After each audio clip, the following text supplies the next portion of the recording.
ओम शांति।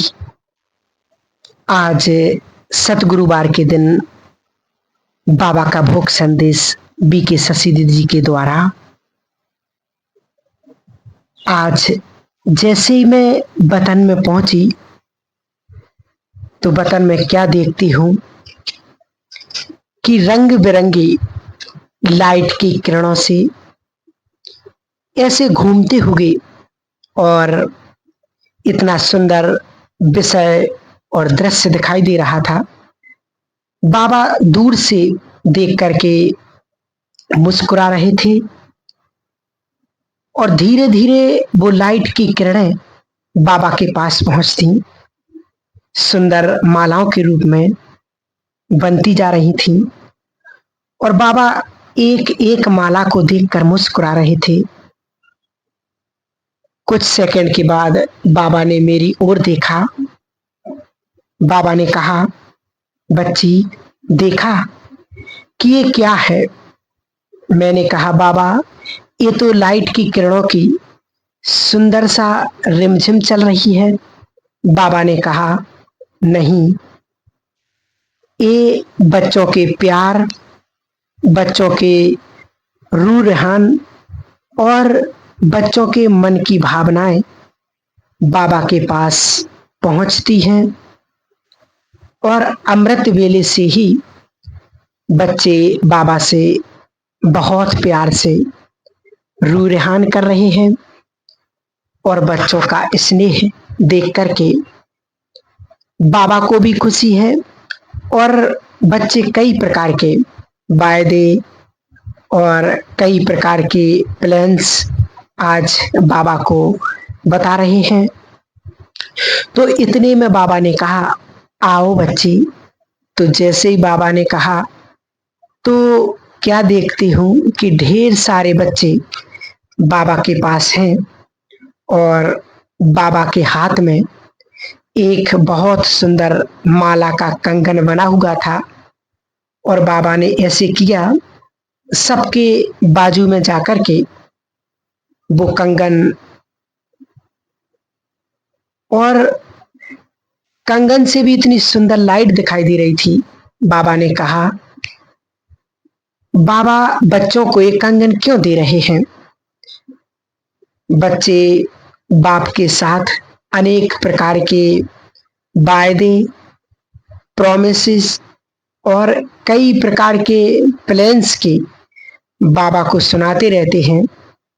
तो बाबा भी बच्चों के उमंग, उत्साह, पुरुषार्थ को देखकर खुश होते हैं।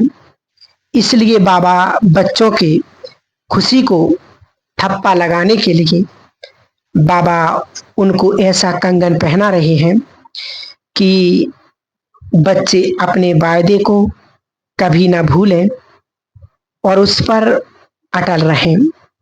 तो जैसे ही वो कंगन सबके हाथ में जाता था तो उस पर लिखा हुआ था, बाबा मेरा साथी, और बाबा का हाथ हमारे हाथ में है।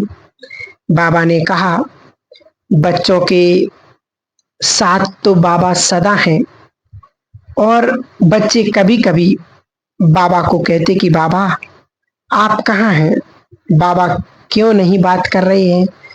तो साथ को भूल जाते हैं, कभी कभी अकेलापन अनुभव करते हैं।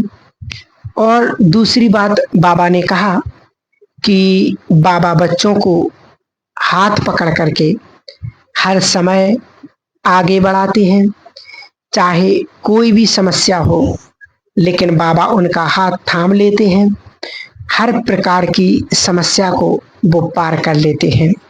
फिर बाबा ने कहा कि आज बच्चे बाबा के पास आए हैं तो बाबा देखो बच्चों को कहाँ ले जाते हैं। तो सब खुश हो गए, बाबा हमें अब सैर कराने के लिए ले जाएंगे।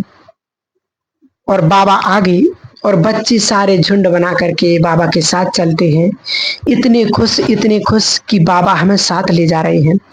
तो बाबा जब ले जा रहे थे तो पहले तो एक पहाड़ी पर आए और पहाड़ी पर चढ़ने के लिए बच्चों को कहा, बच्चे आओ। तो कुछ तो बच्चे चढ़ते हैं आधे में रुक जाते हैं। तो बाबा ने कहा कि ज्ञान माना की जो स्थिति है वो इतनी ऊंच है, अपनी ऊंची स्थिति पर रहो। तो जैसे ऊंची स्थिति पर रुकते हैं तो सब उड़ करके पहाड़ी पर चढ़ते हैं और पहाड़ी से बाबा सारे विश्व का एक नजारा दिखा रहे थे। एक तरफ प्रकृति उथल पुथल और दूसरी तरफ सागर जो है वह इतना जैसे कोई भूकंप की तरह है। भूकंप नहीं, सागर भी इतनी ऊंची ओर आ रहा है, कहीं पर भूकंप आ रहा है, कहीं पर कुछ ऐसे अंधकार दिखाई दे रहा है, कहीं आंधी और तूफान। तो बाबा ने कहा ये परिस्थितियां पहले भी बाबा ने बताई हैं और अभी भी बता रहे हैं। अचानक कभी कहाँ भी कुछ भी हो सकता है। तो बच्चे इन सब परिस्थितियों को पार करने के लिए तैयार हैं? तो बाबा ने पूछा। तो सब बच्चे कहते हाँ बाबा हम तैयार हैं। तो अच्छा ठीक है, बाबा देखते हैं। तो बाबा ने क्या किया, सबको एक ऐसा फूल दिया, उस फूल के अंदर कई प्रकार की पंखुड़ियां थीं और पंखुड़ियों में एक एक मोती या डायमंड चमकता हुआ दिखाई दे रहा था। जैसे ही बाबा ने बच्चों को दिया तो किसी का एक पंखुड़िया एक डायमंड चमक रहा था, किसी के दो पंखुड़ियां दो डायमंड, किसी की तीन, किसी के चार, इससे ज्यादा नहीं। तो बाबा ने कहा इसमें तो इतने डायमंड हैं, क्यों नहीं चमक रहे हैं? तो बच्चों को कहा क्यों नहीं चमक रहे हैं? तो बच्चों ने कहा बाबा पता नहीं।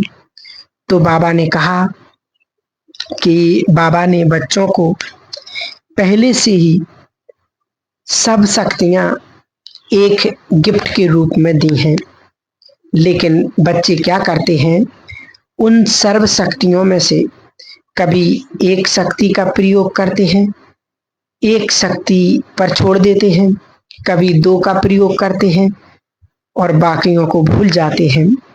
तो जब कोई समस्या आती है तब फिर बाबा को पुकारते हैं।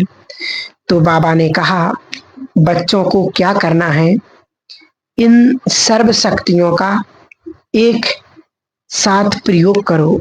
कई क्या करते हैं, केवल साकाश देने की सेवा करते हैं।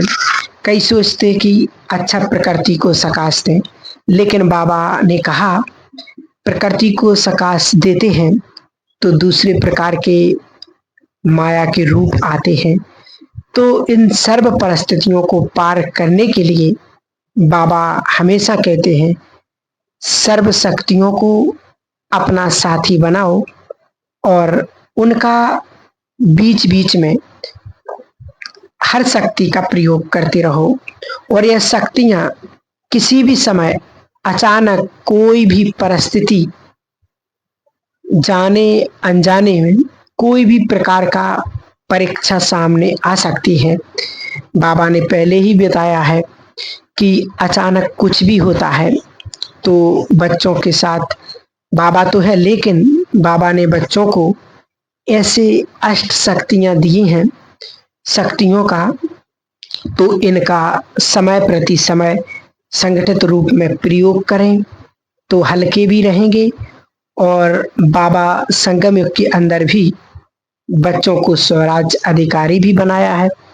तो स्वराज अधिकारी के पास 100 प्रकार की शक्तियों का ताज भी है और सर्व प्रकार की शक्तियों का कंगन भी है।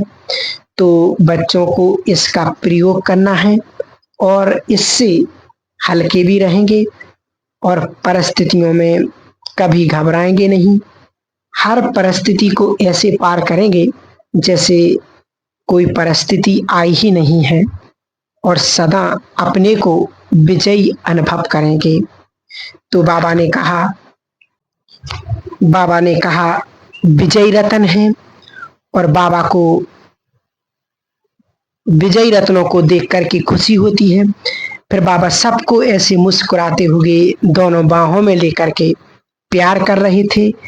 फिर वही फूल जिस पर डायमंड चमकता हुआ दिखाई दे रहा था, तो वो सर्व शक्तियां ऐसे सामने आकर के छुप छुप करके कह रहे थे, हम आपका आज्ञा को, ऑर्डर को मानने वाले हैं। आप सदा ऑर्डर करें, हम सदा एवर रेडी हैं। तो बाबा ने कहा कि यदि सर्व शक्तियां एवर रेडी हैं तो बच्चों को भी एवर रेडी का पाठ अब पक्का करके ऐसे स्वरूप में रह करके, भविष्य तो राज्य अधिकारी हैं ही, लेकिन इस समय सर्व शक्तियों को साथ लेकर के अपने स्वराज्य अधिकारी बन करके चलते रहें। और विजय रतन है, विजय रतन तो बच्चों का सफलता जन्म सिद्ध अधिकार है। फिर बाबा ने सबको फिर से दृष्टि दे रहे थे और दृष्टि देते हुए फिर बाबा ने वो फूल फिर से दिखाया। बाबा ने कहा बच्चों को ध्यान रखना है। फिर बाबा को भोग स्वीकार कराया। बाबा ने भी अपने हाथ से सब बच्चों को भोग स्वीकार कराया और फिर उसके साथ जिनके भी भोग थे उनके निमित्त बाबा को याद प्यार दिया और बाबा ने सबको इमर्ज करते हुए दृष्टि के द्वारा उनके जो शुभ संकल्प या जो भी संकल्प हैं वो दृष्टि के द्वारा हर एक को एक नया वरदान दे रहे थे। कहा निश्चिंत रहो, बाप साथ है, सबको याद प्यार दिया। तो ये था आज का भोग संदेश। ओम शांति।